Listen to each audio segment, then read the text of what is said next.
জুলাই তো শুধু একদিনের আন্দোলন ছিল না, সেটাই 17 বছরেরই ফলাফল ছিল। ইলিয়াস আলী গুম হন 2012 সালের 17 এপ্রিল।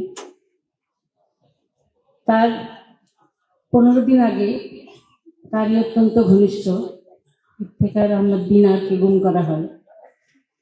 ইফতেখার আহমেদ দিনারকে গুম করা হয় আসলে একটি টেস্ট কেস হিসাবে, যেটা আমরা পরবর্তীতে বুঝতে পেরেছিলাম। ইলিয়াস আলীকে গুম করার আগে তাকে গুম করা হয়েছিল। তো গুম নিয়ে আমরা অনেকবার অনেক কথা বলেছি। গুমের শিকার পরিবার শুধুমাত্র তাদের যে পরিবারের অভিভাবককে হারিয়েছে সেটা নয়, গুমের পর এইসব পরিবারগুলো কি পরিস্থিতির মধ্যে দিয়ে গেছে। একদিকে তাদের পরিবার নিখোঁজ, তারা তাদেরকে খোঁজার চেষ্টা করছে, অপ্রাণ অভিভাবক শূন্য একটি পরিবার, এবং সামাজিক যে তাদের উপর যে একটি সামাজিকভাবে একটি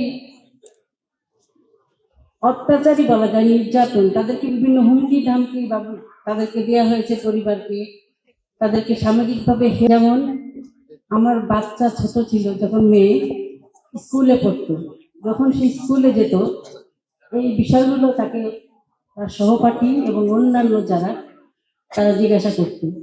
আস্তে আস্তে যখন এই বিষয়গুলো সে মানসিকভাবে দুর্বল হয়ে যাচ্ছিল, এ কারণে আমার তাকে স্কুল পরিবর্তন করতে হয়েছিল। এছাড়া আমরা যখন বিভিন্ন পাবলিক প্লেসে গিয়েছি, বিভিন্ন মানুষের মন্তব্য, বিভিন্ন মানুষের কথা, এগুলো আমাদের সহ্য করতে হয়েছে। উপরন্তু এই সমস্ত গুম পরিবারের সদস্যরা আর্থিক জটিলতার মধ্যে দিয়েও তাদের জীবন অতিবাহিত করেছে।